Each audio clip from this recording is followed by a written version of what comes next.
దైవ రూపము ప్రేమ జీవరాగము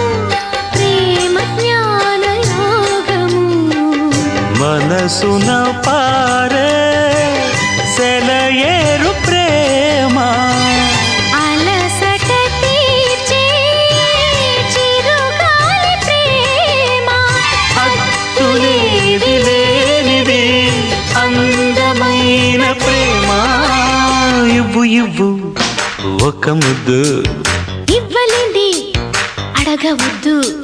వద్దు వద్దు అంటూ పోతే చిన్నదాన ఎప్పుడంట ఇచ్చేదంట కన్నె ముద్దు ఇచ్చుకుంటే చిన్నవాడ పెళ్లి దాకా ఆగవంట